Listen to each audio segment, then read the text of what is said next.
好，人數夠，時間又。All right, we've formed a quorum. It's also time for us to start. Members, it's time for us to start our meeting, and we've also formed a quorum. Shall we start? Item 1 on the agenda, election of chairman and deputy chairman for the Bills Committee on Product Eco-Responsibility Amendment Bill 2013. We'll elect a chairman first. Well, last time you were the chairman. No, I've never been the chairman. The plastic bag levy is not I. Well, next door, the meeting has already started on stamp duty for properties. You want me to go there? Vincent Fang? Well, no, my industry has strong views. The government may not want me to be the chairman. Well, how is the government related to the LegCo? So long as we want you to be the chairman.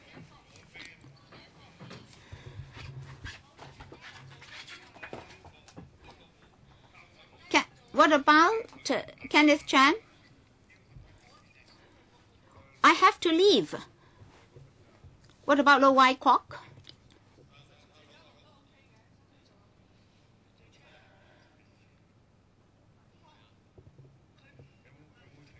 Any nomination? I nominate Kenneth Chan. All right, I accept it. Seconder, I support. All right. Do we need a deputy chairman? No? No? Then Kenneth Chan, please.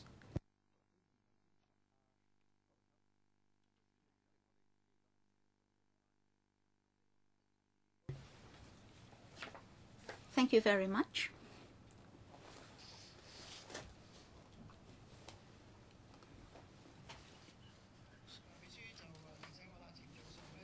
The clerk reminded me that procedurally I have to ask whether you would like to have a deputy chairman.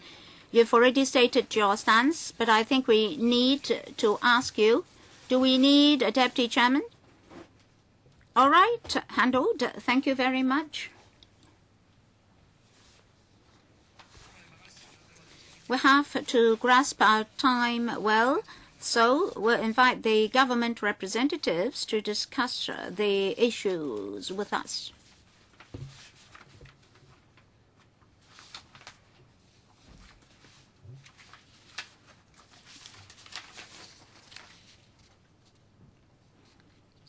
Good morning.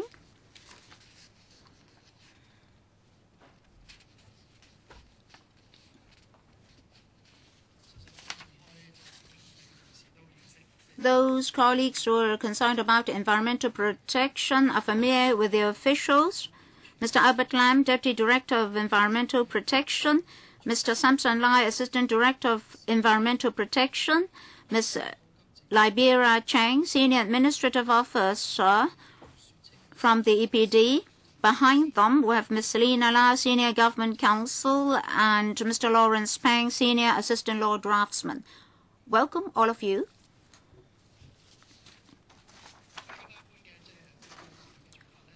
Well, normally the practice of a Bills Committee is to first invite the administration to introduce the bill to us, and then the floor will be open to members to raise questions about policies and directions.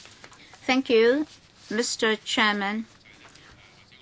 Product eco-responsibility. Perhaps I should give you some background. In our LegCo brief, we make it clear the scope of the bill, the background to the drafting of the bill, and so forth. I will zoom from the further background first. We've got a 10-year blueprint for product eco-responsibility to handle the solid waste of Hong Kong, and our policy directions, major actions, and specific objectives for the long run are mapped out. There are altogether 3 purposes: a perfect waste management system, mobilization of public engagement for a whole population campaign, and through a solid waste levy and the product eco-responsibility scheme, we would like to mobilize changes. And the objective of the bill is to cover these specific objectives and to cover the product eco-responsibility scheme.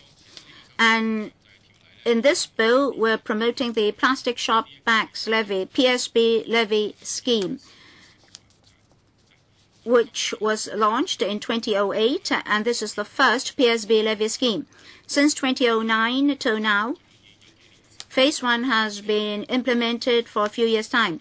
In 2011, we conducted a public survey. Most members of the public were in support of the extension of the scheme from 3,000 odd retail outlets to all retail activities in Hong Kong. And this idea of product eco-responsibility will be further extended. Well, let me give you the background objectives of the bill. Now, the objectives are set out in our electoral brief. Different types of products should have their eco-impact minimized as far as possible. And one proposal here is the PSB levy. Secondly, to promote this objective, we have to adopt the principle of polluter pays and to adopt product eco-responsibility. We have to require manufacturers, importers, wholesalers, retailers, consumers, and other parties to reduce their responsibilities of using those products or to share the recycling and reuse of the materials. And the scheme can cover the PSB levy to lower the incentive of using certain products. So the extension of the scheme is to implement a measure proposed in the blueprint and to make use of that part of the principal ordinance to impose a levy in order to attain the ultimate objective of waste reduction. For the new Phase 2 PSB levy scheme, a number of themes will be covered. Well, Mr. Chairman, I'd like to ask you this. We've set out the details in the paper. I believe members have perused the content of the paper. So should I go through the paper part by part, or should we leave the floor to members? Well, that's your decision. We allow officials to explain the amendment bill to us, the specific directions and contents of the bill as well. So if possible, Mr. Lam can release the floor to members for question asking. Members, what do you think? So members, you're welcome to offer your views. Mr. Chairman, I of course support the direction of the bill. Insofar as environmental protection is concerned, the consensus is that we should do more. The PSB levy has been in place for quite some time, and I believe we are satisfied with it. But many people would like to ask some fundamental questions. For the PSB levy, the administration is saying that this time is going to effect a change. The retailers will keep the levy collected. Now, this is different from the existing practice. As far as I understand at present, the levy goes to the government. So why is it we have this new proposal? According to the paper, SMEs will have to bear a heavy burden if the levy is to go back to the government. I don't quite understand that. Secondly, If the retailers are to retain the PSB levy, that is no less than 50 cents, in terms of implementation, is it for the retailers to decide? Understand that there's to be penalty. It's just like the restaurants and eateries. Many people are still smoking in restaurants, and for so many years I never saw any law enforcers implementing the law. And what about complaints? How are people going to complain? In the past, it's easier to find complaint hotlines such that restaurants can call these hotlines for, say, spitting. And then I'd like the government to say more about exemption. Some people said that they do not understand the exemptions. What will happen to them if they break the law? Our three questions altogether. First is the levy. Keeping the levy, there will be a change in how it is going to be done. Second, enforcement action, and then third, definition. Thank you, Chairman. On these three questions, on the first question about the extended PRS or the PSB scheme. Now, under the existing scheme, there are now 3,000 retail outlets which have been registered with the administration, and they will collect the levy on behalf of the government, and each bag, 50 cents will be collected for each bag given out, and that will be handed over to the Treasury. The retail outlet will be registered first in the administration, and then they will have to keep a clear record of the number of bags, the transactions, numbers, and they have to report to us on a quarterly basis, and they have to hand over the levy collected to the administration. So you can see that the compliance costs involve the items I mentioned. They should have in place a good system to deal with the transactions. They should have good record keeping, and they have to be state clearly the amount collected. The response we have received so far is that the 3,000 odd retail outlets have been doing a good job, and they have implemented various systems to deal with this. Now, in the second phase, PSB levy scheme, during our consultation, we particularly asked the stakeholders that if the scheme is extended to most of the retailers in Hong Kong, will compliance be a difficulty for the SMEs? Will that add a burden to the SMEs and will affect the model of their business? So there have been views asking us to take a look at the news vendor. Now, if we ask the news vendor to register with us, that wouldn't be a problem. But then, if you have to ask them to make a record of every transaction, then that would be a difficulty.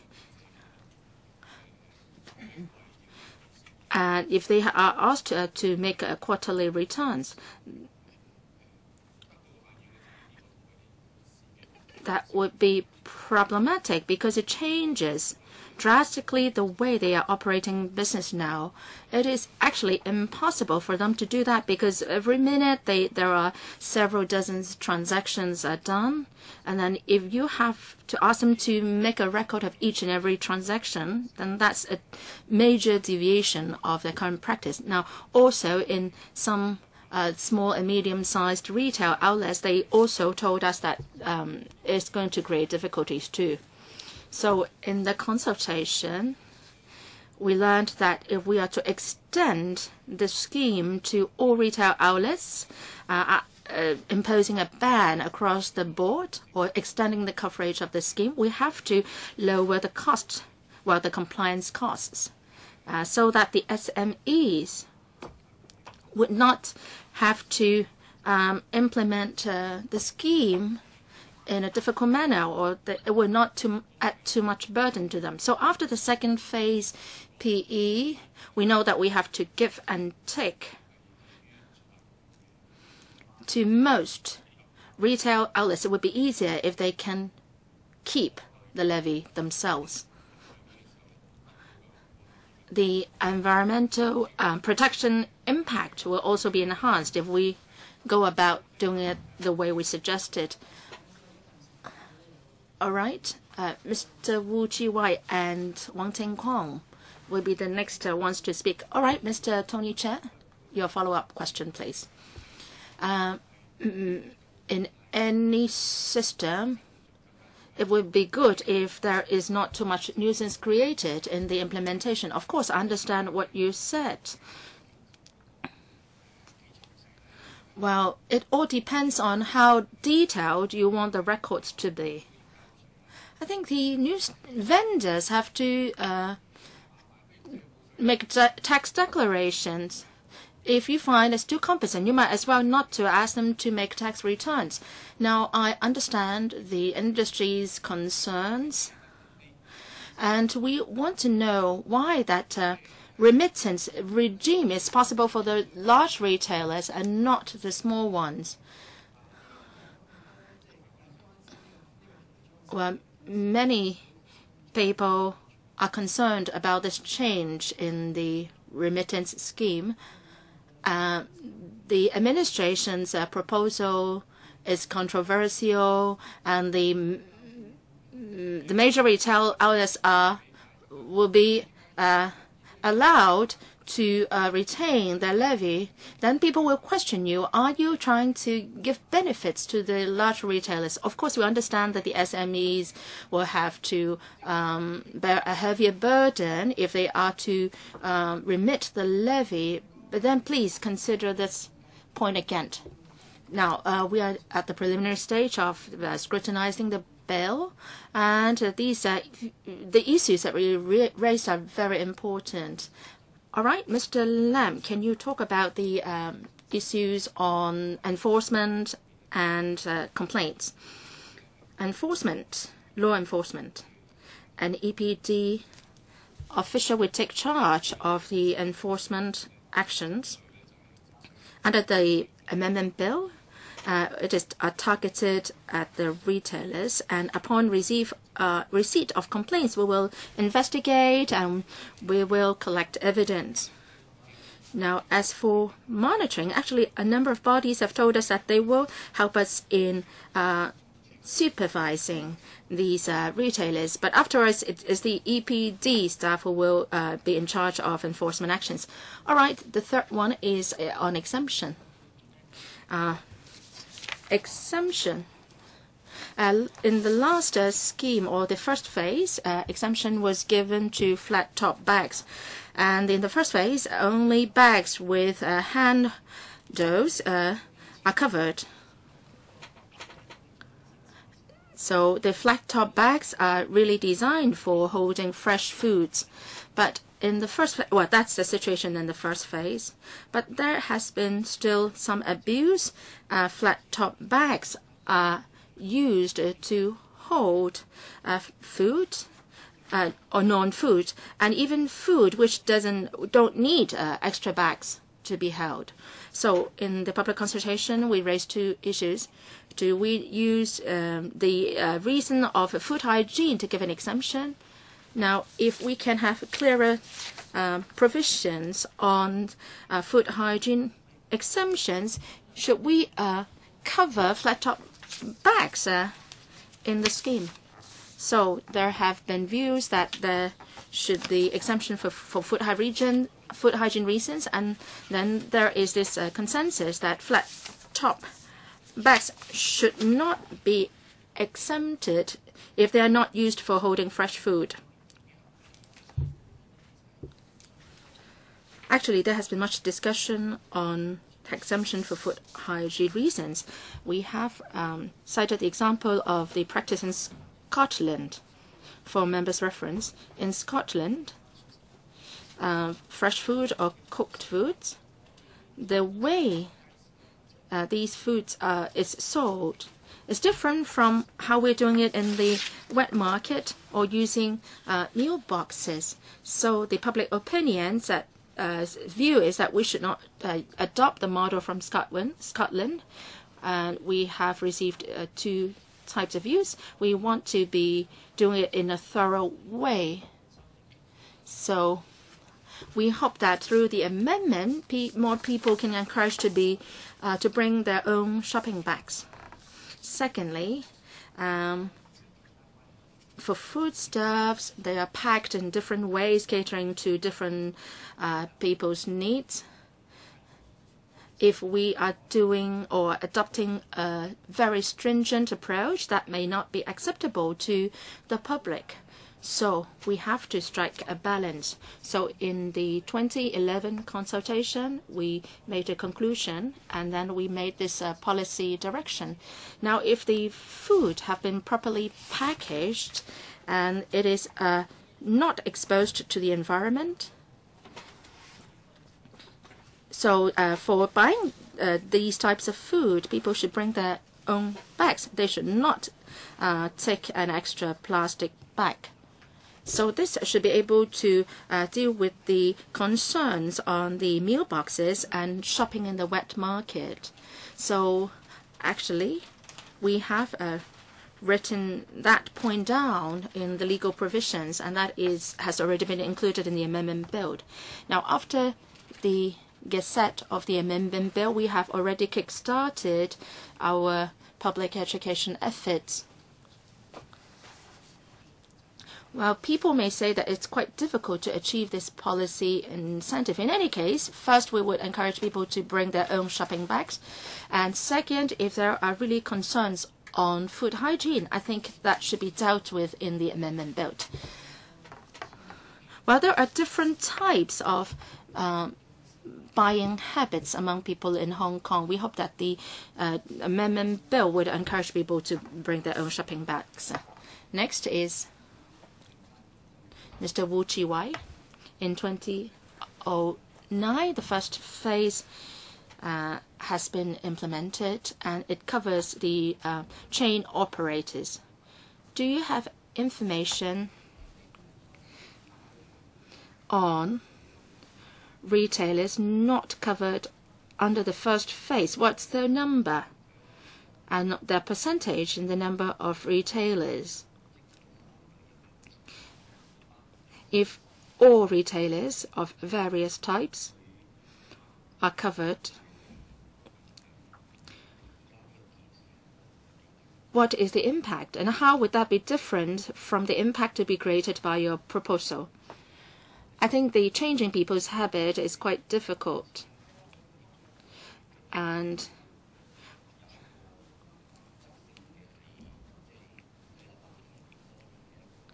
when we try to change people's habits, we talked about a net revenue neutral concept, i.e. any revenue generated should be clawed back for environmental protection use. But then we have to pay a higher price, and I don't think I see substantial grounds put forward for that price to be paid. Now, I also want to know the revenue generated or the levy generated from the past few years. What use has been put to this revenue? Now, if we are proposing that the levy will be kept by the retailers, and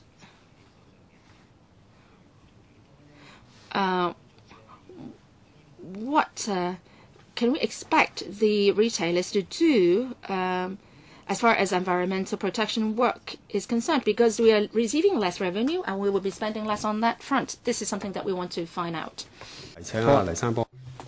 Mr. Chairman, perhaps I should answer the second question, and Mr. Lai can provide the data. Be it phase 1 or phase 2, the levy collected goes to the Treasury in the first phase. The actual amount received was actually about 10% of the expected amount, much less than the expected amount, actually. That means the result has been much better than expected. That means people have been using much less plastic bags than expected. Now, this will not impact on whether or not the levy will be plowed back to environmental protection. In fact, we've actually placed much more resources in the ECF to assist organizations in the promotion of environmental protection. For phase 2, it is suggested that the shops would keep the levy, so the problem will not emerge anymore.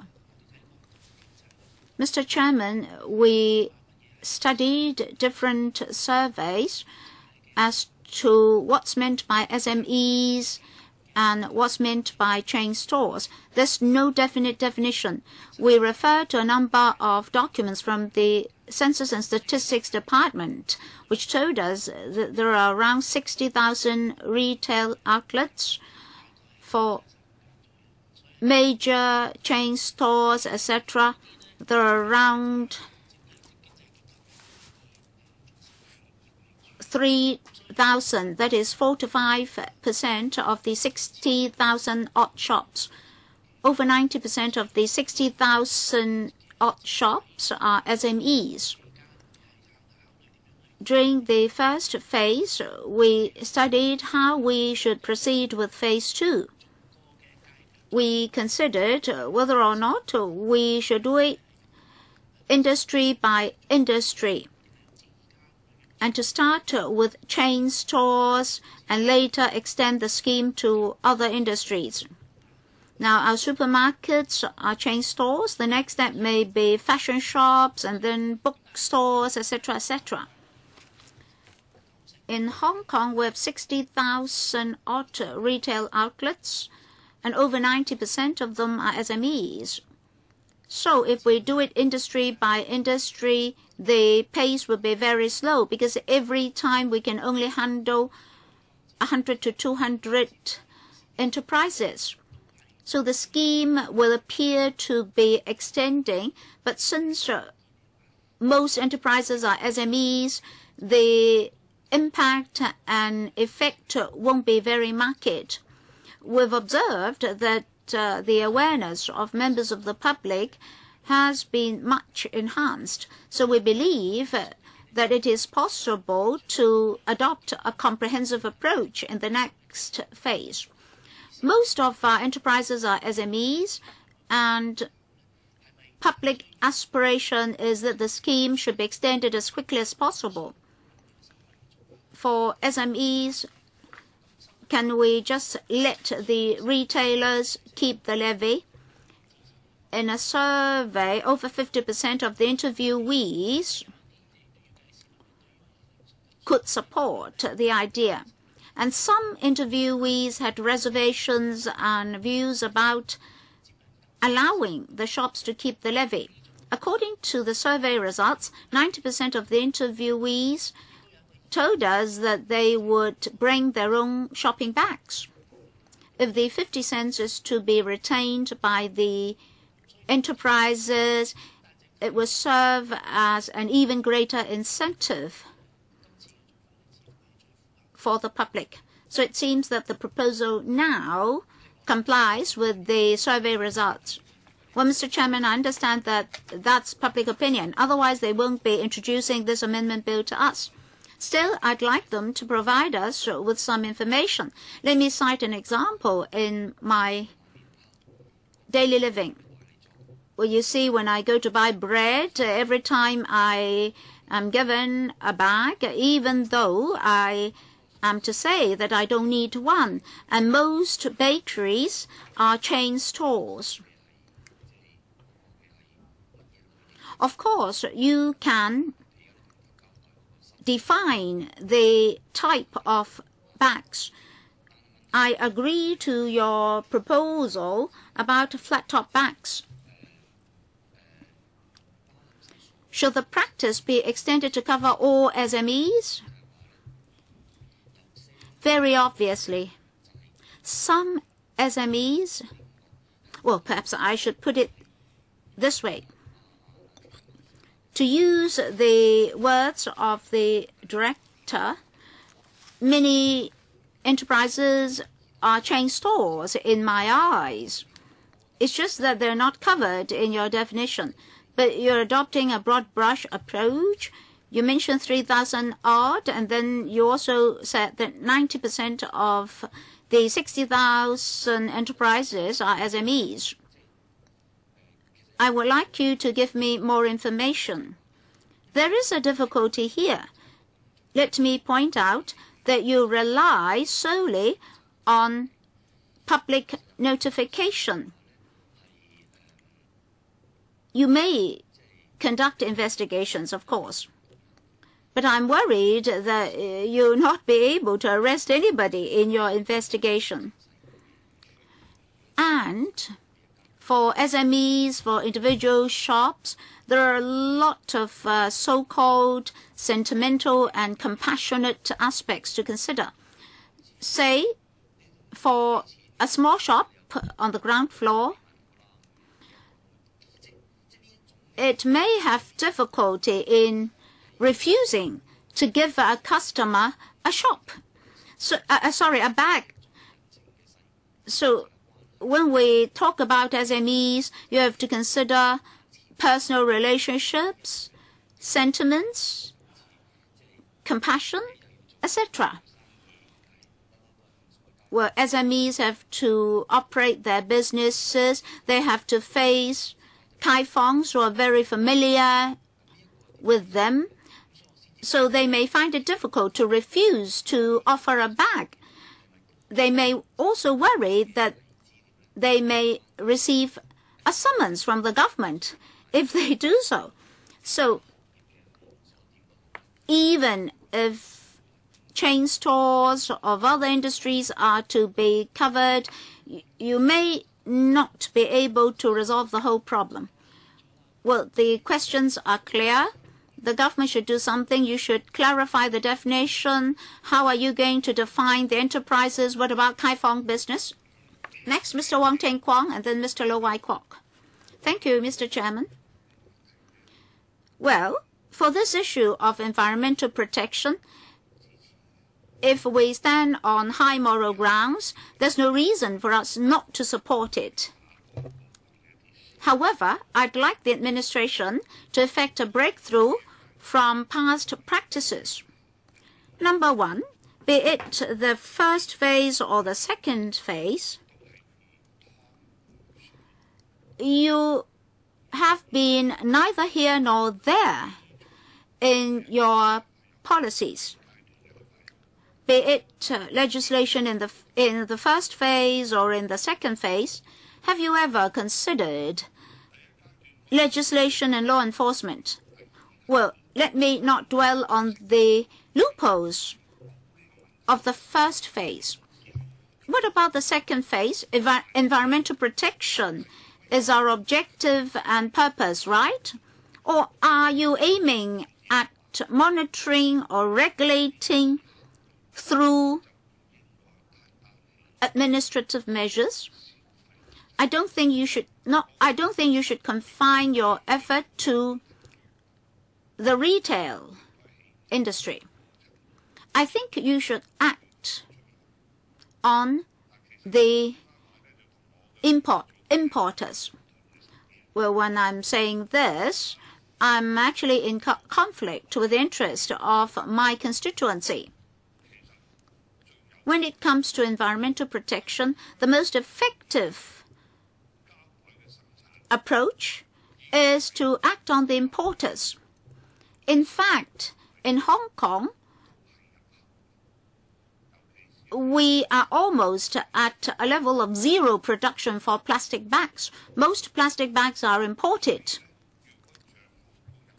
So if you can control the importers, then the use of plastic bags and the related levy will be a simple thing to tackle, and you can attain environmental protection very easily.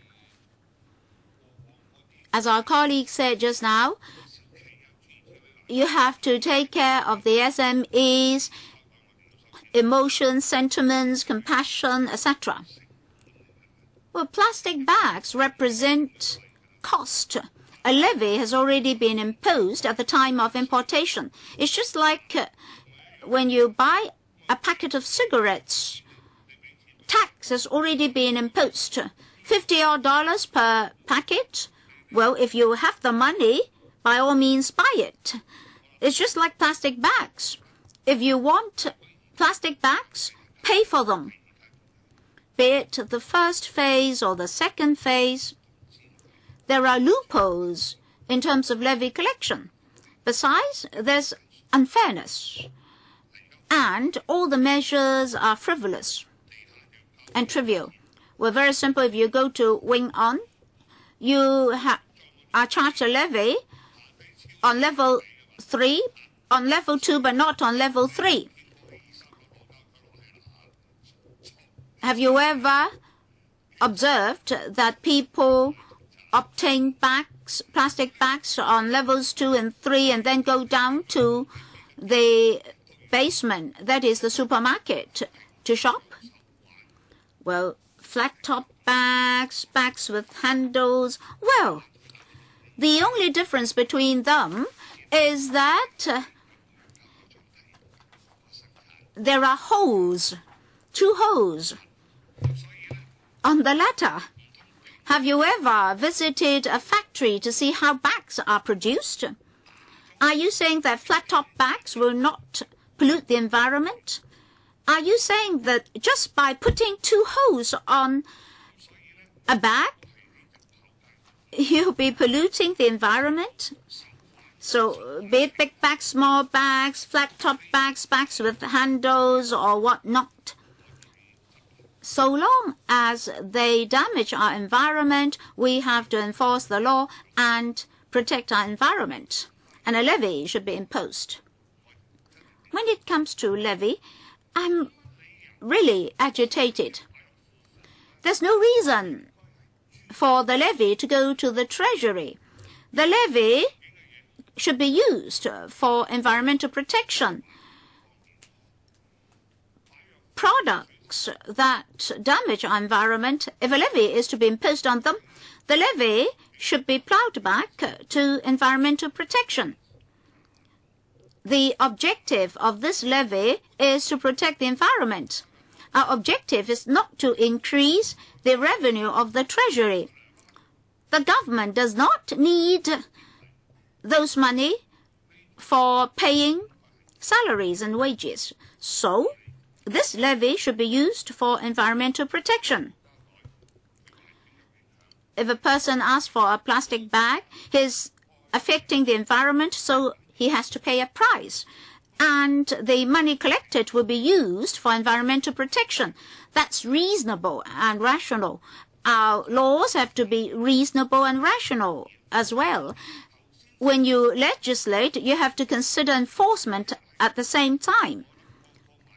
For the newspaper stands, if a levy is to be imposed, nobody will want a bag anymore, then the newspaper vendors will not purchase any plastic bags. So, if you do not establish that hurdle, you won't be able to resolve all your trouble. Well, when you sit in your office, you have to look at the actual circumstances. We've been in business for so long, I've been airing all the words in my heart. Yes, Mr. Wong has spoken from the bottom of his heart. Mr. Lam. Thank you, Mr. Wong. Mr. Wong talked about issues arising out of the first phase implementation.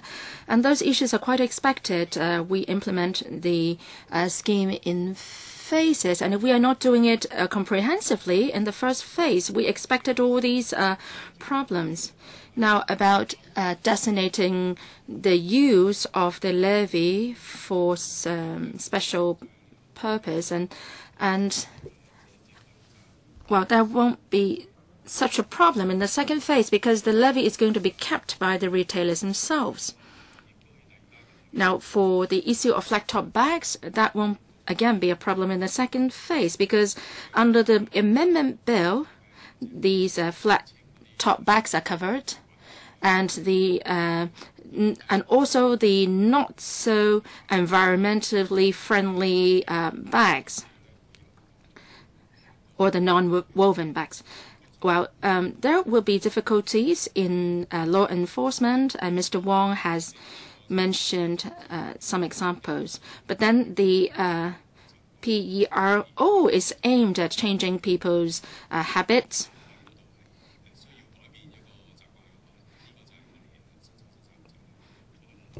Well, this is actually the most difficult part for the producer responsibility scheme, and the levy should serve as an incentive. Now, newspaper vendors, they will be covered, and they will have to collect a levy, and then it will make it very difficult for them to do so. Actually, we've talked to newspaper vendors, and we've told them that they will be covered under the second phase.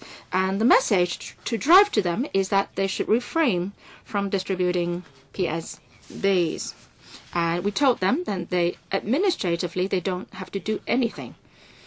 Now, if all the news vendors doing the same thing, then they will not offend the customers. Well, in the past, they were afraid that if they were collecting the fees and the others were not collecting, then that would be difficult. But then if everyone was doing it, it's no problem. And we told them not to give out PSB for free or at a charge.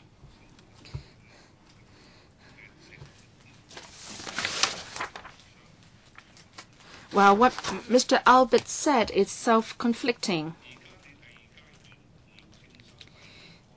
In the second phase, the levy will be retained by the retailers.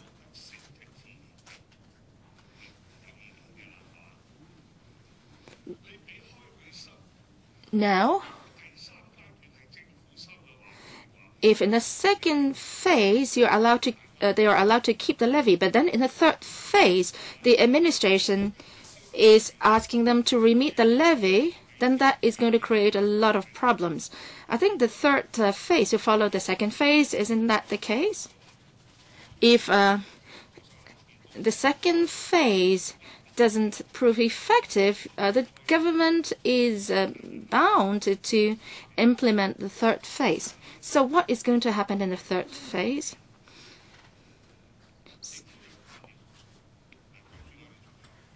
Well, within the import and export sector, the government, well, we said that the government is allowing the retailers to keep the levy. And, well, the scenario is like this. Now, if the boss doesn't collect money from you and you are collecting money from a customer, then that's not reasonable to the customer.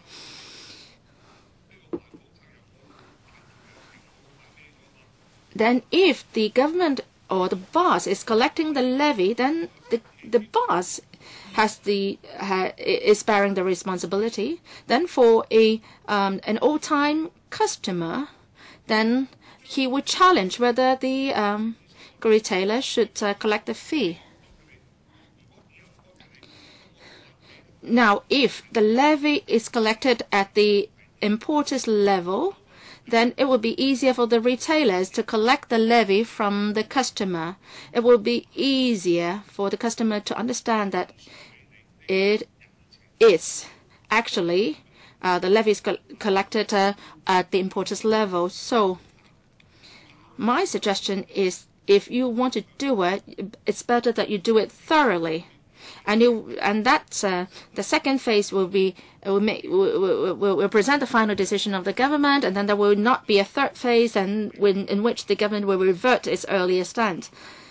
So please consider all these psychological factors that I've mentioned, because the government is not meticulous in its policy decision-making process. All right, administration, do you have a plan for implementing a third phase? Well, Mr. Wong has foresights, of course. Well, we haven't thought about any third phase. And in the second phase, we've asked the public about extending the scheme territory-wide, and it seems that there is an agreement, and this already represents a major stride forward. So I can boldly say that we don't have in mind any third phase proposal. Now, on your question about levying a charge at the import level. Actually, in the first phase consultation, we've asked people views on this question. And theoretically, we can collect a levy for every plastic bag used. But then the views that we collected tell us that we want to change consumers' buying habits. Now, if we include the levy as part of the cost of the product, then that's not the way we're doing it. And by the way we're doing it, we will encourage people to think about whether to take out an extra PSB when buying at a supermarket, and that would help change their consumption behavior. Mr. Wong, well, the aim of environmental protection has to take into account not only the consumers' buying behavior, but also the enterprises' business models. You have to take heed of the operators' business modes as well. Well, in the first phase, we've adopted that kind of principle. Well, actually, there are divergent views on this point during the consultation.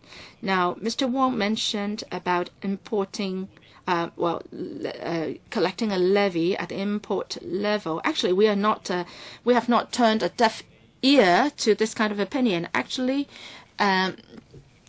we've proposed a producer responsibility scheme on the glass bottles, and under that proposal, we are considering collecting a levy at the import level. So different models are adopted for different kinds of products. All right, the next one, Fan Kwok Wai, Ms. Sit-ho, first round, and then Mr. Wu Chi-wai in the second round. Dr. Lo Wai Kwok. Thank you, Chairman. Certainly, we are having discussions on the first phase. Well, that's history. And that is not a proposal put forward by the new term of government. That was the proposal of the last term of government. And actually, in the first phase, there was much discussion, and because of my different capacities, I participated in various discussions on the first phase. So ultimately, we came up with a consensus, and the aim of that proposal is not to generate additional revenue for the Treasury, but rather using the levy to encourage people to stay away from using PSB. I think the results are good. Well, there was concern initially that whether rich people would not care about the 50 cents per bag. But I don't see that kind of situation. I see people are very self-disciplined, and people forgetting to bring their own shopping bags, or rather carry their goods in, say, a carton box and carry them to their vehicles and do away with the use of PSB. I think that's good. And in the first phase consultation, we also discussed about whether the levy should be collected at the import level.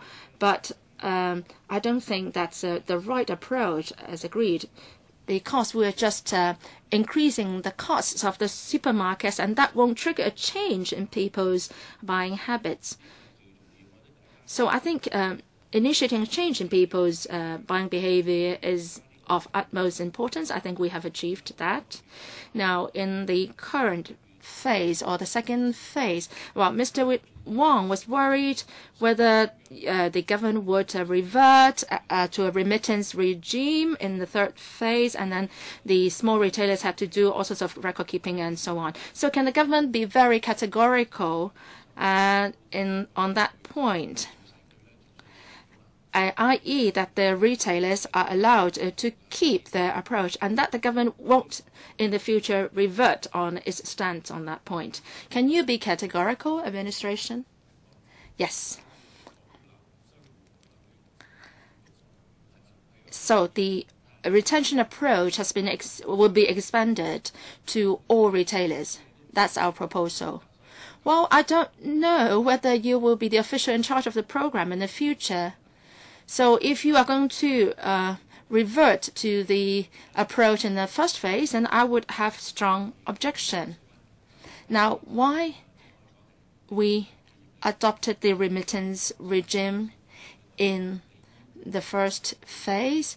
And that's exactly because that in the first phase that the small retailers were not covered, and they would find it very hard to hand over the levy. So I would support the overall concept in the second phase. Now, as for the implementation details, I think we need more in-depth discussions. Well, if the amendment bill is going to be enacted, it will have a direct impact on the retailers. Now, there are several points warranting our attention. One is the definition of PSB. It says that as long as a PSB is made up of plastic, then that's covered. Now, for example, if there is a paper bag with plastic components or elements, say with a nylon handle, a paper bag with a nylon handle, what is going to happen to these bags? I've looked through the amendment bill, the Chinese and English versions. I don't find my answer here. So how can you exclude the kind of bags I mentioned from the amendment bill? Mr. Tong Li-che also asked this question, but his question has not been answered, about exemption. In Schedule 2, the exemption is laid out. Well, a lot of people have expressed views on exemptions and non-exemptions, and the administration has come up with some sort of suggestions. Now, the exemption applies to food, drink, or medicine is contained in such packaging that no part of the item is exposed to the environment, then no PSB should be given out. Now, in supermarkets, say in ice cream and butter frozen, of course, it is not exposed to the environment. Now, if it is taken out of the fridge for a long time, then it will melt and it is exposed to the environment. Now, usually, under current practices, there is a flat top bag for holding these kinds of food. Now, this kinds of food will fall under paragraph 3. These frozen food may melt and produce water. Should they be exempted then?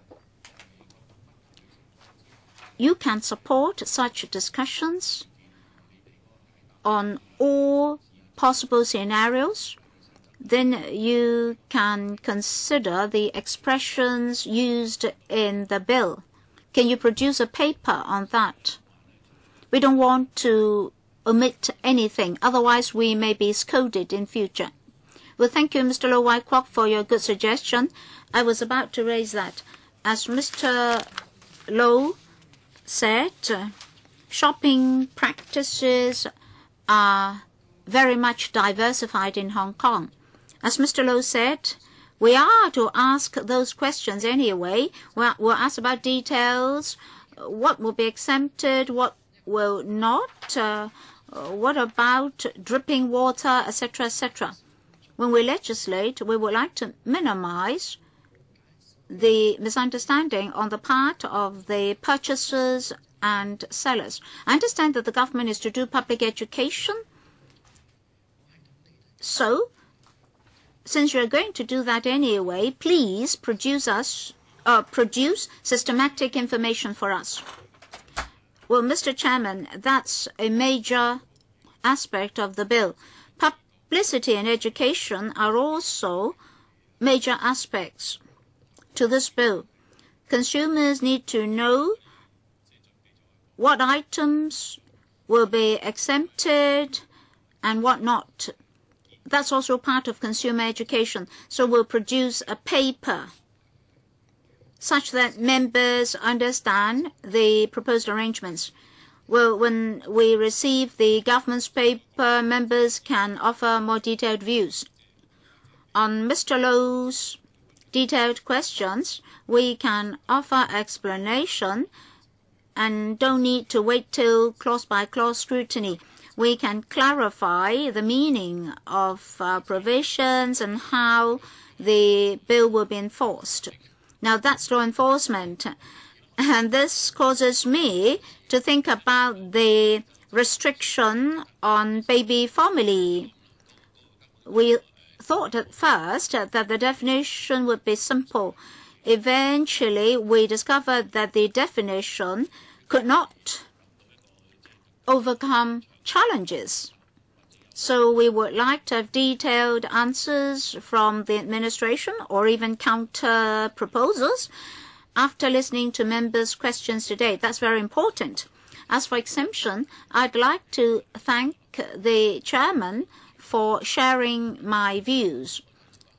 I'd like the department to provide us with the information requested. But can we have some immediate responses to certain issues like supermarket practices, ice cream, butter, etc., to be contained in flat-top bags first before you put them into your own shopping bag? The bill already proposes that for the fully sealed food items like ice cream and meal boxes, which should theoretically be safely sealed, but may still be dripping, same like ice cream. So all those food items that may not be fully sealed and may be dripping will be exempted. Well, when it comes to clause-by-clause scrutiny or even before that, we would like to have clearer answers from the administration on the dripping items. Next, Mr. Gary Fan and then Mr. To. Mr. Chairman, I'll not repeat my colleagues.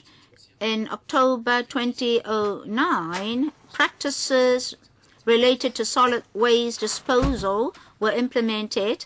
I already support PR, and I believe the government should do something. So I supported Mr. Wong Teng Kwong's proposal for dedicated levies for dedicated purposes.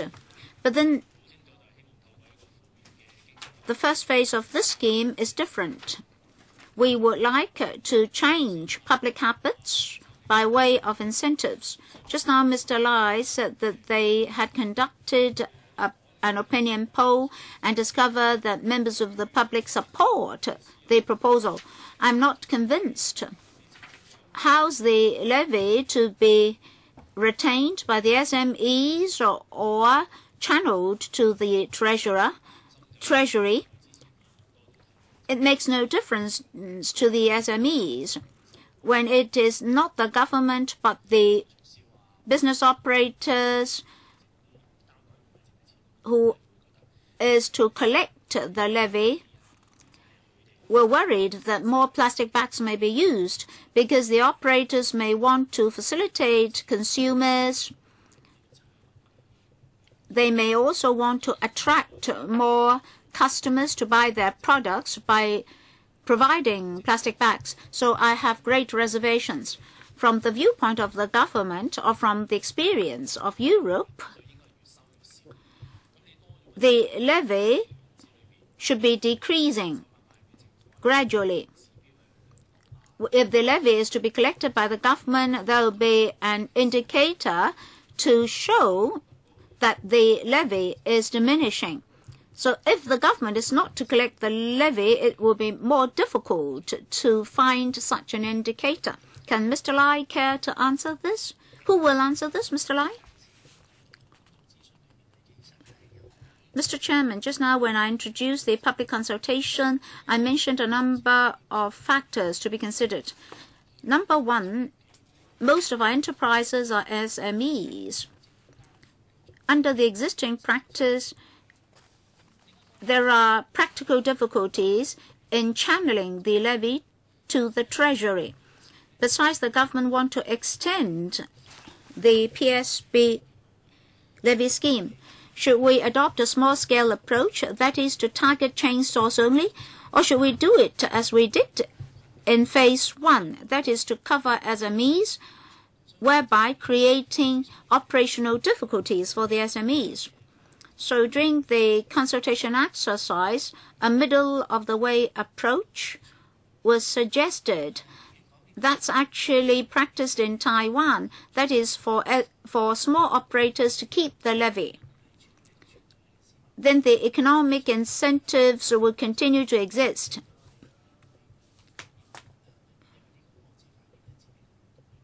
When enterprises are imposing a levy on the consumers will be more willing to bring their own shopping bags.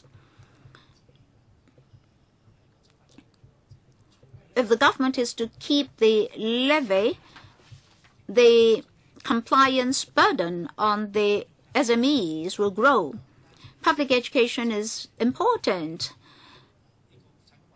to the public, to the consumers, and to the producers. The trades and industries will have to change their modus operandi to improve the environment in society. In the first phase, we did not just look at the amount of levy collected. We also considered the number of plastic bags disposed at the landfills, and through other surveys, we tried to gauge the habit of using shopping bags. So in the second phase, we would like to continue with public education.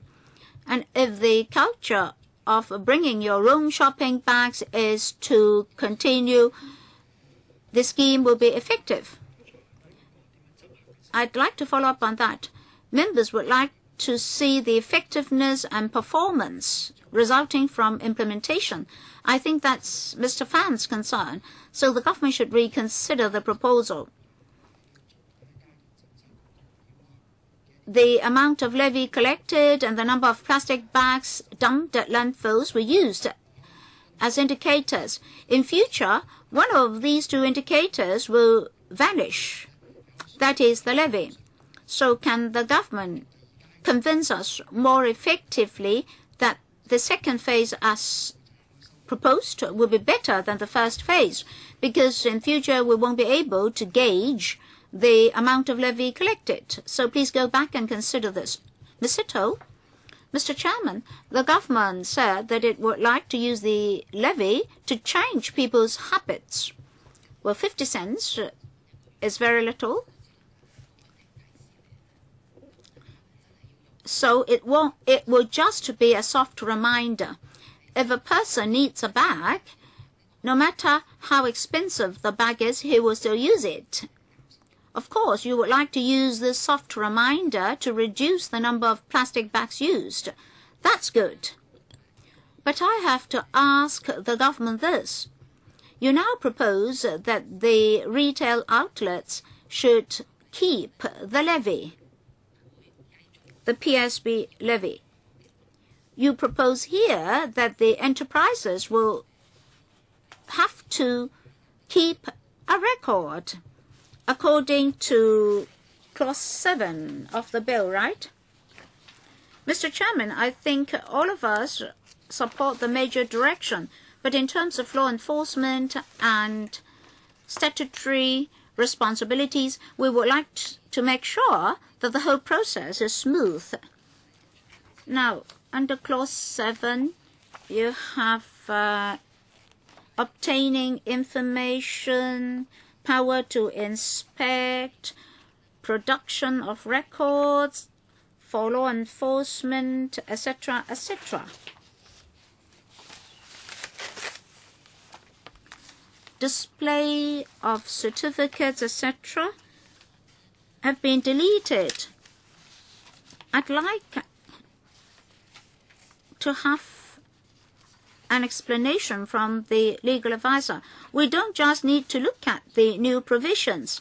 For the provisions proposed to be deleted, we also have to look at them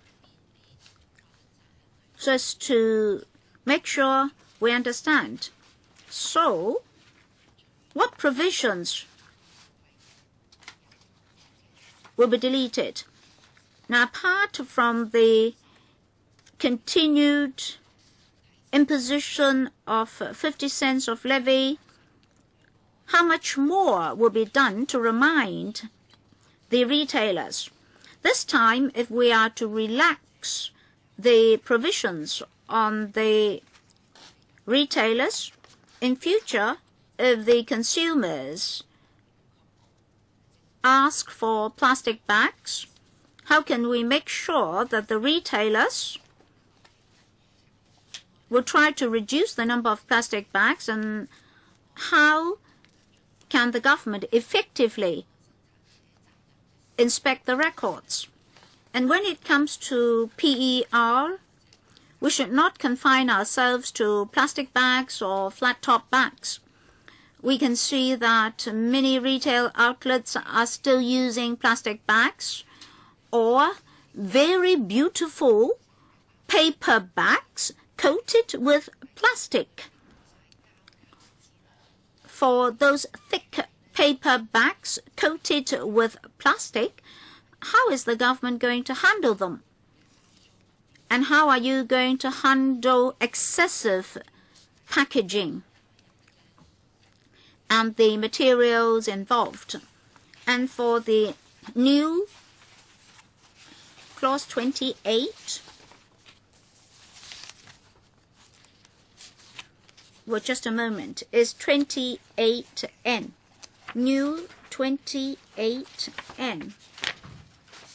There, it is particularly mentioned that the Legislative Council may, by resolution, amend the amount specified in certain sections. You said N? Yes, N. N for Nancy. Well, certain amounts are mentioned there. All along, we understand that the Legislative Council does have the power to amend laws. Now, once we accept this particular provision, will our power to further amendments be restricted? We're told once that the Legislative Council does not have the power to amend certain subsidiary legislation. This involves the power of the Legislative Council. So I'd like to ask our own legal advisor to explain 28N to us. How will this impact on our power to amend laws?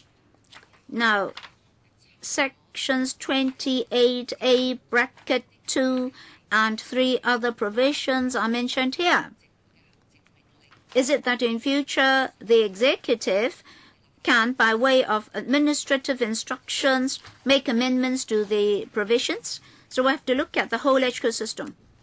Thank you for raising that. I have to give time to the legal advisor to study the legislative effect of 28N. Administration, please answer first. On clause or section 7 on routine inspection, obtaining information, and so on. I defer to Mr. Lai.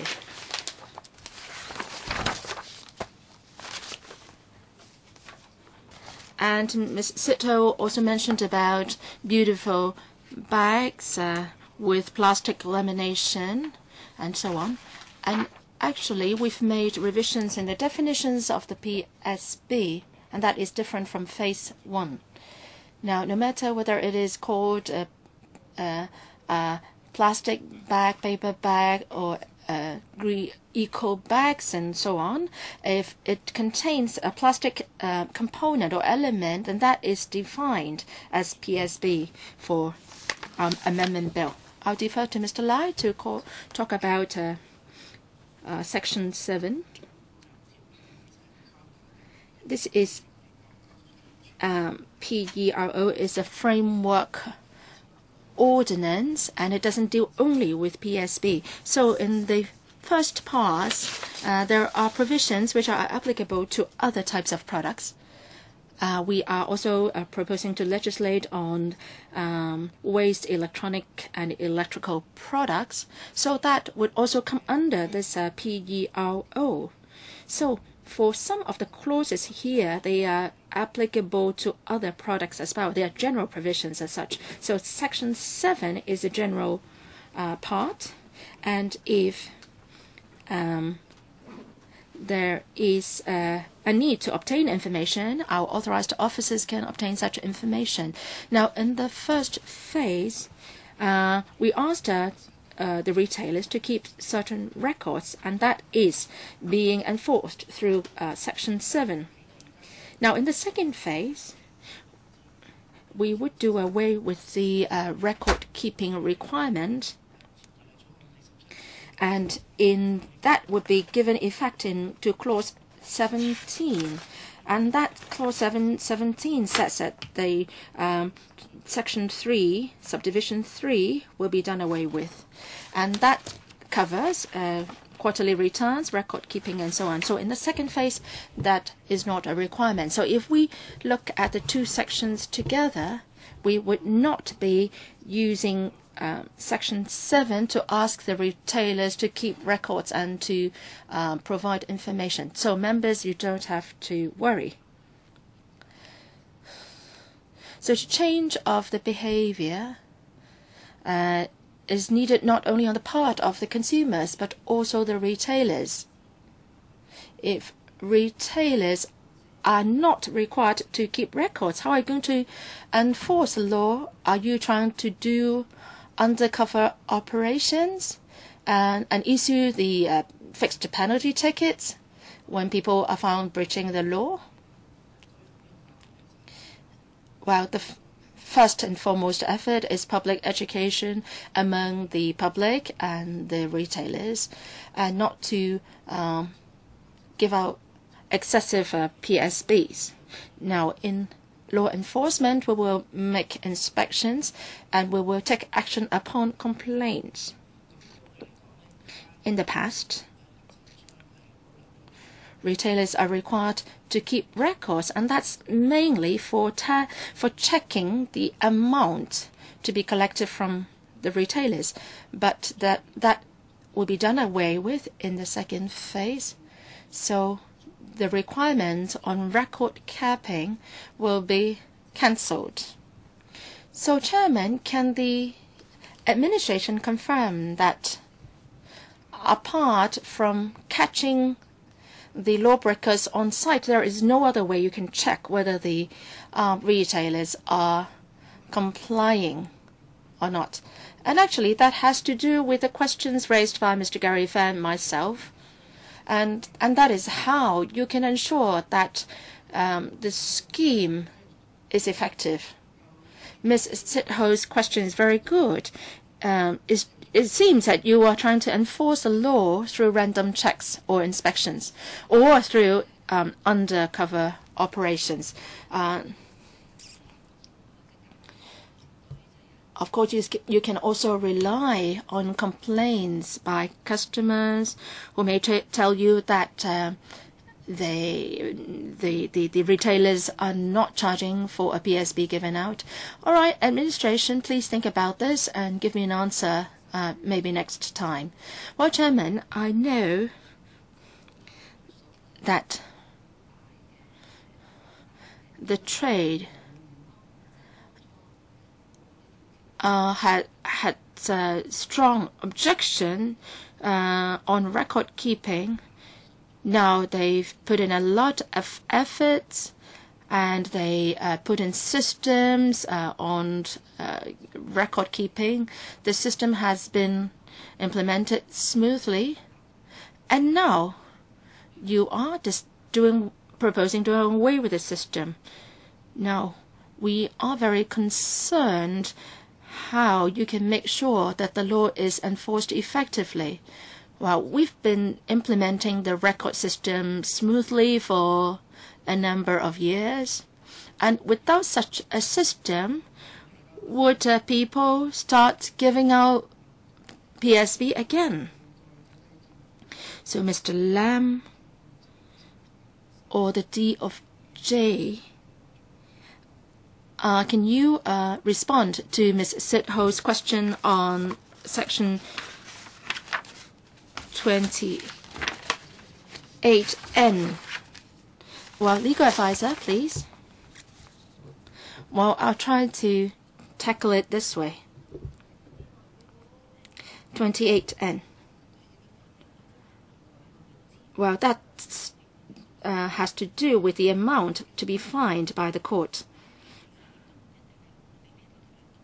These wordings are unique in this amendment bill. In other ordinances, like ordinances relating to legal aid, it also says that LegCo may, by resolution, amount certain provisions.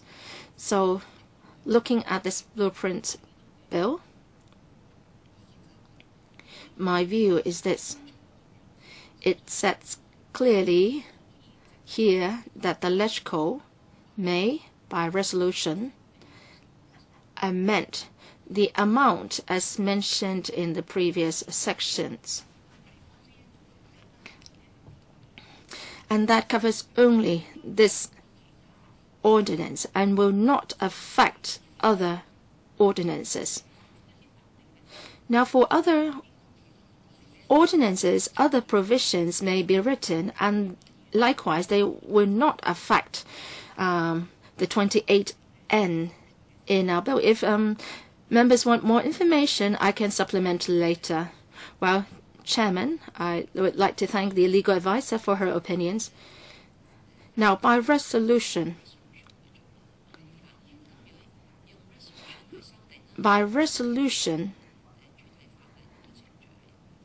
or how is it different from amendment of the principal ordinance? Now, if you look at Section 28N, by resolution, that is the method to be proposed to amend the amount. Now, if we are dealing with subsidiary legislation, we have positive vetting and negative vetting.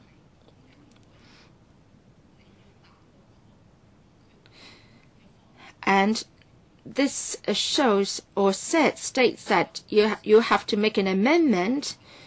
You have to do it by way of a resolution. Now, if the amendment is to be done by the LegCo, then there is no negative vetting at all. We can't publish the amendment in the Gazette ourselves, right?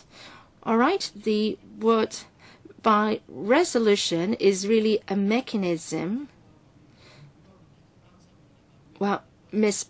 Sit-Ho's real worry is whether our duties and powers as LegCo members will be affected through this Section 28. And no, I don't think there will be any impact. All right, legal advisor, actually, you've written to the administration earlier this month. And let's take a look at the letters which will help our scrutinizing the bill, in particular in the administrative side of the bill. In early May, we sent 2 letters to the administration on 2 areas. We raised 2 questions. To my understanding, the LegCo hasn't received any written reply from the administration to date. So I hope that the administration can clarify your policy stance. And let's first take a look at the letter dated the 3rd of May to the administration. Yes, please go ahead. In the letter, we raised 2 questions. Yes, first, the Legal Service Division notes that the amendments do not cover government departments, but then government departments may be involved in retail acts. So please explain the policy considerations for excluding the government from the scheme. Secondly, Ms. Sitho also mentioned about Section 7. The PERO is a framework ordinance, and then there is a subsidiary legislation particularly on PSB, and that contains a lot of provisions on the registration and the compliance mechanism. But then those provisions in that subsidiary legislation are not dealt with together with the main or principal ordinance. So can the administration give us a timetable on when that will be done? And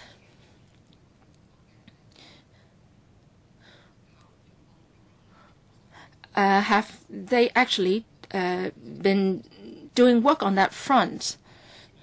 Yes, Mr. Lam. We are drafting a formal reply to the legal advisor.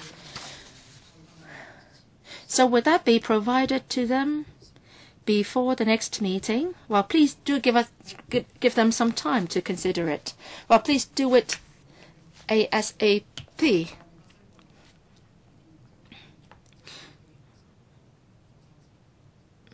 All right, environmental protection is very important. When actually we sent out the letter on the 3rd of May, how come that is taking such a long time for you to draft the reply? I really want to know the difficulties behind. Are you going to ask all the government departments on whether they are prepared to come under the legislation before you give us a reply? No, why can't you give a reply within 27 days? Well, we have other work arrangements. Before the next meeting, we hope to come up with a detailed reply. Yes, actually, there are retail businesses within the government, and in the first phase, we've sent a circular or guidelines to all government departments asking them to refrain from distributing PSB. Now, we'll give you all the details later on. Well, Chairman, I don't accept the reply or explanation that they are work arrangements, other work arrangements. Now, during Chris Patton's day, there was this service pledge that any reply would be made within 7 days. So I couldn't accept the explanation given by the administration. Well, I can speak on behalf of all members. Please, administration, please give us a reply. Well, I want to express our regrets to Ms. Lee. And also, can the administration also give a reply to the letter that we sent out on the 7th of May? Yes, we will give you a reply on that other letter too. So we've been always been chased after by the administration in expediting our work. But then conversely, this time we are chasing after the administration. Mr. Wu Chi-wai, next round. My question is simple. I want to follow up on Mr. Wong Ting Kwang's point. Under the current proposal,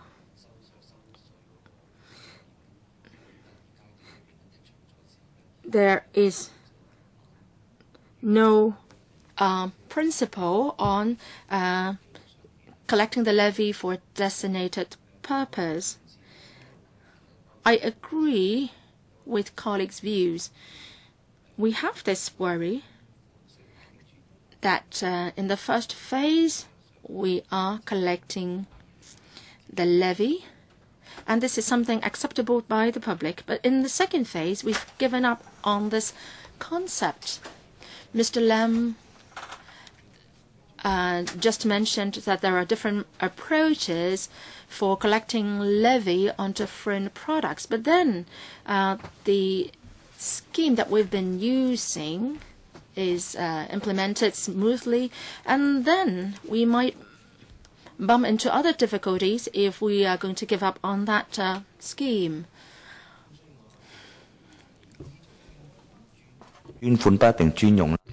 So the levy may not be for dedicated use, so the government has to study that in detail. If we do not accept your proposal and would like the levy to go back to the Treasury for record purposes, then there is this question of how to effectively collect the levy. In other words, Mr. Wong Ting Kwang was raising the revenue neutral concept. Then we have to have a basis to change people's habits and practices. For example, if I'm a retailer, I have to know how many plastic bags I have to purchase, because I have to tell the wholesaler. And then when I negotiate with my kaifongs, I have to make clear to them that the levy does not go into my pocket, but the public coffers. So I think we have to clarify all these relationships. Otherwise, in future, you may have to resort to undercover operations in order to enforce the law. I'm worried that after so much hard work, if we can only slightly change people's practices, then the cons will outweigh the pros in terms of achievement. So I think Mr. Wong has to consider whether or not his suggestion can strike the right balance. You have to consider the difficulty on the part of the small operators in terms of passing the levy to the government. So you have to consider the retailers. Well, I think your opinion is very clear. In fact, a few colleagues share that worry. Maybe the government can give us more information next time. Mr. Lam, well, I can give you some information now concerning how the levy is to be handled. Well, Mr. Wong said that the dedicated levy should be used for dedicated purposes, but our terminology is revenue neutral. Earlier, in the consultation document, we spent one chapter on this very salient issue. We would like to ask the public this levy issue in the second phase. You were referring to the consultation 2012? No, 2011. There's a chapter on comprehensive implementation details on the PSB levy scheme. So different arrangements will result in different consequences. So this is a give and take exercise. So phase 2 is very different from phase 1.